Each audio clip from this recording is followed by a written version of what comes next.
Professional for me. So, I guess people like that last video. About 13 or whatever. Uh-oh, there goes another one. You see, that's, well, I can see it in real time what's going on my channel right now.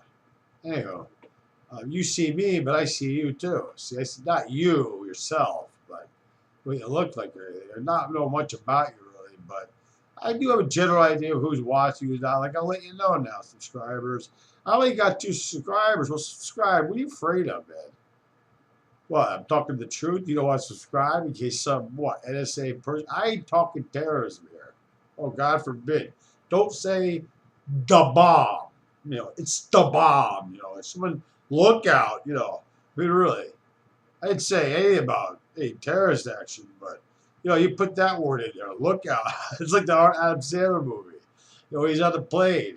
You know, it's like, you know, believe you me, if you say one word like that, maybe they're going to pick up on it, but then they're going to listen to the whole kind of thing, the conversation, to make sure it's not just one word. You know, the computer that they use is sort of, it can't pick out every goddamn word in the world. It can only pick out certain words, and from there it goes on that to a human. Or more than one human, probably. Yeah, I mean, that guy Snowden or whatever, snowed in. He snowed in Russia. Okay, all snowed in. He can't get out, all right? He's stuck in the snow. That's an interesting name they gave him, Snowden. That might have been to be an example. Now they're making a movie about it. I'm going to take your mind off the fact that he's real. Or is he fake? He might have been a fake. Just a token to show you what happens if you get caught and you're working for the government. That you're busted, cold busted, see? Either which way. If you're into that kind of shit, you're busted. Period. Hey, law enforcement, you too. If they can bust their own guy, well, they can bust anybody, right? The NSA can't they? Right? Well, who knows? I don't know. For sure, but snowed in. I know he's in Russia, where he might be just snowed in. Snowedin, Snowden. Well, you know, our government works in mysterious ways, in case you didn't know. I'm not going to give all those ways away, not at a federal level. And locally, there's not much to really give away. If you've been here your whole friggin' life, and you've dealt with some of these guys your whole life, and, you know, in Greenwich, there was a good force there. I don't happen to that. As far as I'm concerned, it was a very good police force. I mean, the guys were nice there in the police force. Sure, they got a few kids that were troublemakers in this areas, Byram and Pembroke and stuff, but they were troublemakers, and they went after the right people. But they just went out with juvies. They didn't want those kids to end up being good guys because of Greenwich police. They got you when you were a juvie.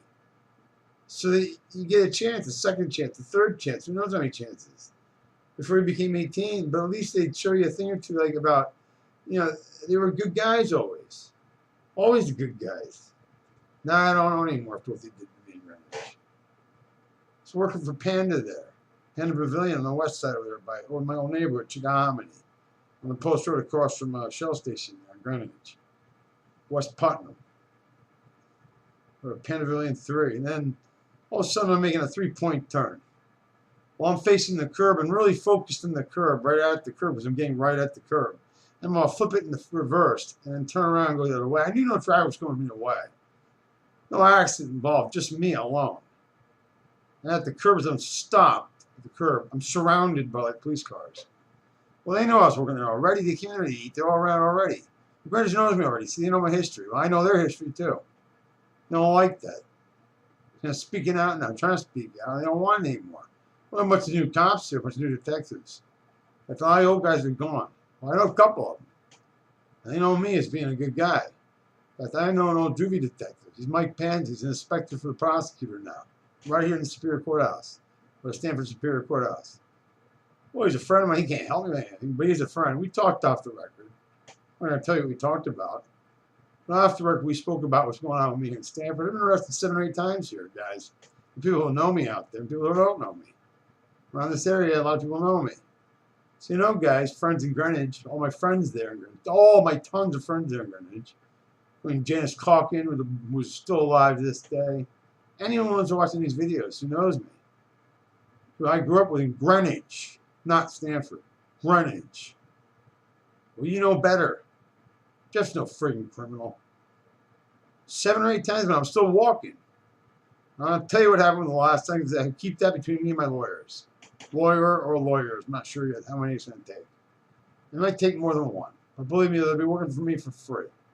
Absolutely for free. I might just need one myself, actually, in this case. I can pretty much handle this one. Okay, the evidence is right there in the pudding for me. So I'm going to get my cake, my icing, my Andy too. I'll get my privacy back around here. I lost it all in Stanford. I already know that. And when I called dispatch once, said, "You people slander me all around town, haven't you?" They don't want me to. They don't want anybody. They want people to think I'm so crazy, or that, you know, or that I'm whatever. I'm what is it? You know, I'm a criminal, one or the other, or both, so that no one believes a word I have to say, or they know that it's a power struggle between me and them, only me and them. So I think Brendan's been listening a little too much. A lot of people have heard was listening to people who are either off-duty police officers who are just speaking like they're just people, or civilians who are acting as police officers when they're in just civilian clothes, and that's all they ever will wear. A bunch of rats. They got too many rats here in Stanford. Too many rats are out of control. So you're going to listen to a bunch of druggies and junkies and druggies and alkies and shit like that. Well, those people aren't very good people in the court of law. They're not good witnesses in the court of law, really. They don't remember shit all after a while. And as they get older and older, well, that gets worse and worse. They can get better and better in most cases. I mean, most drugs are addictive. Even the ones like, you know, medical drugs can be addictive too. OxyContin's addictive. If you don't use it right and you don't let your doctor really work with you on that one back and forth, guess what? You're going to have problems with it. It's like a lot of psychiatric things that are controlled substances, like, say, Ativan, or say, Klonopin or Valium, benzodiazepines. Those are considered controlled substances. You have to see your doctor to get them pretty regularly, not just going to pass them out to you like they're candy. Well, they shouldn't, at least. My mom died. They found OxyContin in her room and other people's names. She killed herself. So guys out there know me. My mom killed herself in 2008. I told the Greenwich police leading up to her death 7 or 8 times she was going to do it. 2 months before her death, I knew she was going to do it. My whole life I knew she'd do it, but I knew when to call the ball on that one. I called the ball on that one. I knew exactly when she'd do it. Exactly. I mean, her whole life she threatened me with that kind of thing. She used it as a way of getting attention.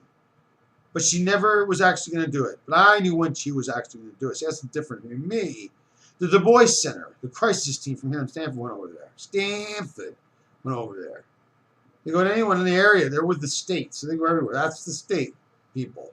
They went over to talk to her. Even they couldn't figure it out. And there's professionals, supposedly. There's police, 1 police officer. That's all it takes in this state. 1 police officer, 2 doctors, 2 psychiatrists to agree.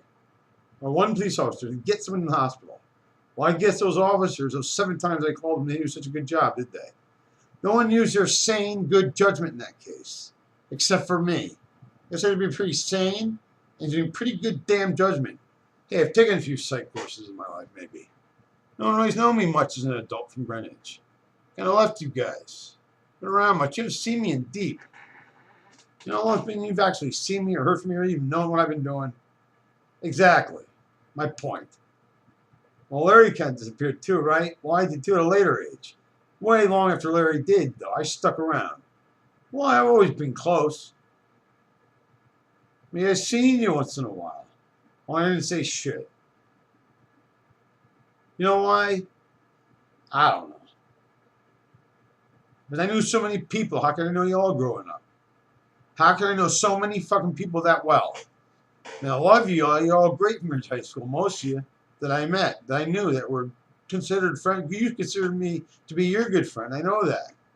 I can tell from Facebook because when I put my face up there, when I put not even a picture, just my address, and the fact that I was around even, alive even. You know, who knows? But you guys, you know where I was. Suddenly, over a year, all the stuff on my Facebook. Like, where did this all come from? All these people, like, bam, bam, bam. Like, suddenly connecting with me. I really realized for you how many people I'm a friend again. Well, I didn't know I had that many friends. And I'm seeing people like, yeah, damn, I knew you. I knew you. And we hung out, too, in junior high school or elementary. But I passed through elementary and junior high school. Well, I was dropping in high school, and you guys were in school. See, I was in the student center, guys, and you guys always saw me. Whoever knows me grins. From the preps to the goths to the jocks to the black guys to the heavy metal guys to the guys in jeans and jeans, sneaker, t-shirt kind of guys to the auto mechanic guys to the work study guys to the guys in detention to the guys that were I hung out with to have fun. They passed me right through school. Hey, my mom knew the board of ed, Janice Calkin. Well, she's such a great lady, right? Well, she let me get by doing the thing. She knew my mom knew her. She was never able to do this. I should have gone back to high school, really. Done like below average classes. Well, I got through with above average, I guess. I failed out. I dropped out. I never had to go back. You know why? To get my diploma? No children, no wife, nothing like that. That didn't keep me from doing it. No. Got a real diploma. Anything I can't do is join the Navy. Otherwise, it's a real diploma. And the Navy takes smart people. They do a lot of smart shit in there. I don't know what they do in those submarines, but it's some smart ass shit. They don't run around, shoot them up and everything. But those guys in the Navy, no matter what they do, they fly a plane, nothing. They're some smart ass foo-foos or whatever. But, I'm saying, man. I know they are. They always say that. That's why a lot of people with the armed forces, they don't like the Navy. They call them gay and shit. Well, they're not gay. They're smart, man. They don't have to be all rough and tough. It's, mind over matter, boys, whatever. Anyway. So start using your big head, not your little head, all right? And you're like the Navy then. They're pretty tough, plus they use their brains, all right? Anyway, but that's not the point. My mom, whatever, I'm over that now. I'm at peace with that. It took a while, but I'm at peace with that. I still could shed a tear around her birthday. Whatever. I mean, Mother's Day, that's about it.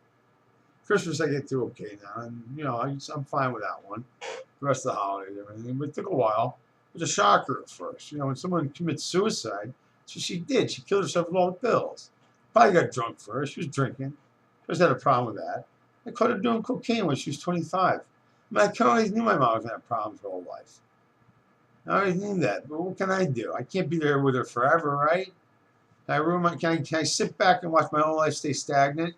Watching my mom go downhill? So fast, so furious. She's going straight down. I watch her go. I mean, as soon as my sister didn't like her that much, a little less and less my sister needed her, the more she went down. And like I said in my last video, postpartum depression, anyway, led to regular depression. I already said a lot of this. So I'm going to get past all of this. I just want you to know a little something about it. I called those Greenwich police.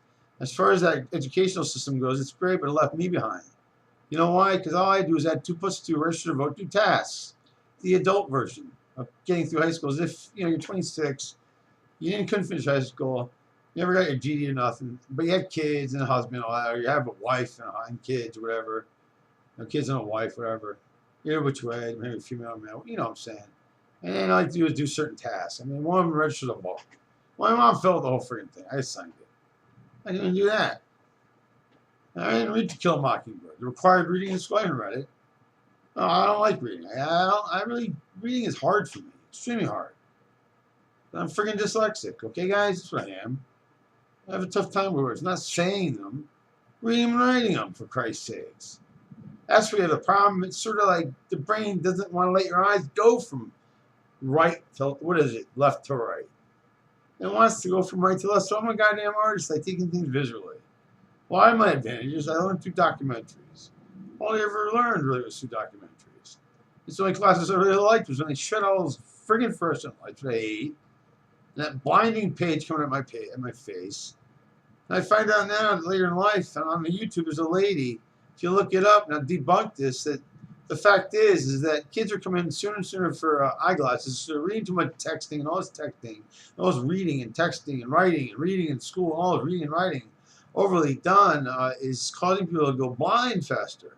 You don't have to lose your eyes that bad. I mean, sure, you can read a little bit, but damn, read everything.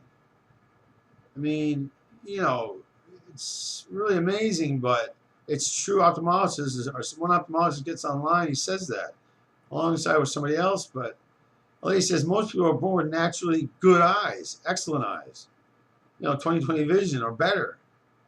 There's better, there's worse too, but there's usually just 20/20 and better when you're born. Well, guess what? Reading itself causes you to have bad eyes and need glasses, all right? So think about school. Why don't we learn from documentaries? Through documentaries alone. A documentary on everything's out there by this point. Online, on the internet. Get computers in the schools. What do we do with all this lotto money that's supposed to go towards schools anywhere? In Connecticut or anywhere. Get a freaking computer screen in front of every kid and let them watch a documentary. Colorful pictures. And see all the colors of the world, for Christ's sakes. How many colorblind people are in this world? Anyway, if they're looking at a black and white page their whole life. They're not getting the light of day in their eyes. You need spectrums of light in your eyes. So you can see those spectrums, to see those colors. There are people affected literally by sunlight in their own eyes. Do you know we photosynthesize to an extent through our own eyes? And that's true. We get a certain amount of energy from the sun through our eyes, like leaves do. That's very true.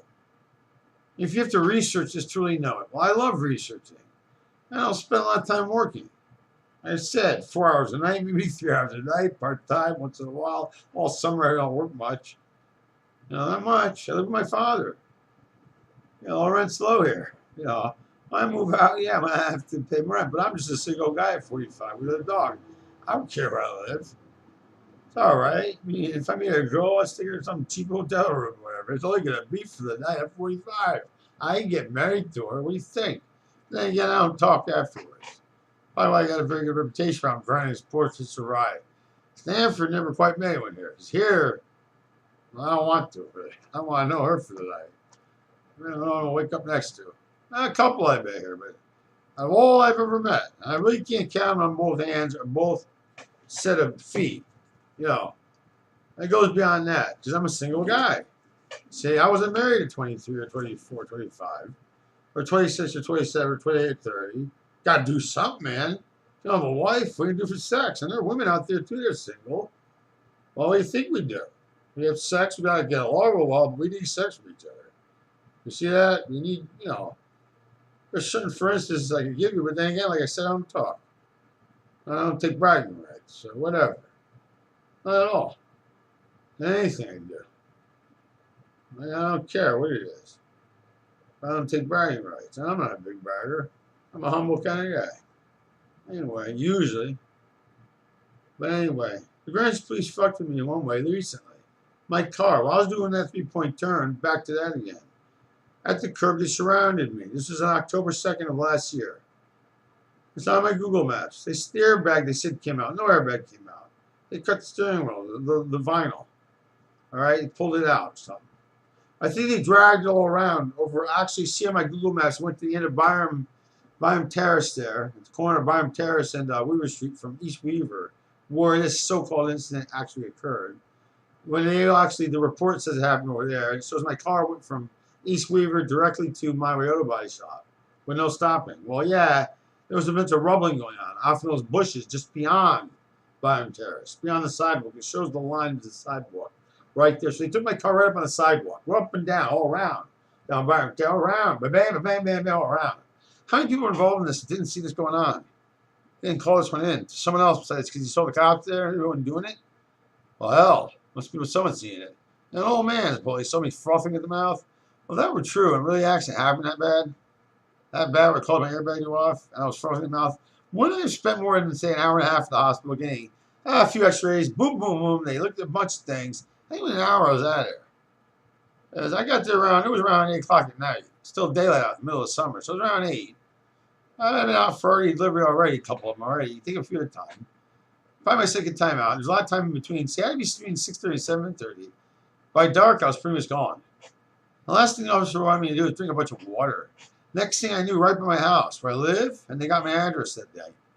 Well, right by I live, I'm almost home. And guess what? Lights out. I ended up in Stanford Hospital. They take care of me for a couple of days. Lights out. Bleeding from the head. Someone found me there and called the police.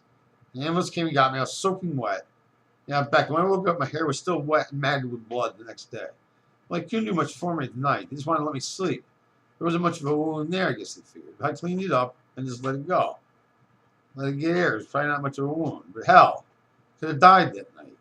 In Portchester, I got a submarine home with hematoma. I'm never supposed to get hit in the head again. Well, fuck, I'll be washing my back from now on. And fuck the Greenwich police. Did they set me up? Did one of them come over here and do that to me in the dark in the night? Or the Stanford police called and told me over here just in case. Whatever, because they thought I was taking a taxi all the way here. Well, I got dropped off somewhere else.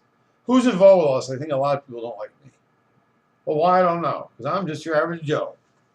Trying to be a Chinese food delivery guy. So I am. Period. So anyway, anything else you might have thought about me? Well, I don't know. Anywho, I'm one star move fun. I must have a real thick skull. And not much of a brain in it. My dad got me beat in that department. So anyway, most of my family's got me beat in that department. They're the brainiacs. Well, brainiac, win of the game. But hey, I'm the lyrical Jesse James. Snap. That's a group. I quote, snap. Okay, I got the power, right? Well, the people got the power. Hey, maybe I'm like MC Hammer. Look at my ass, man. You can't touch this.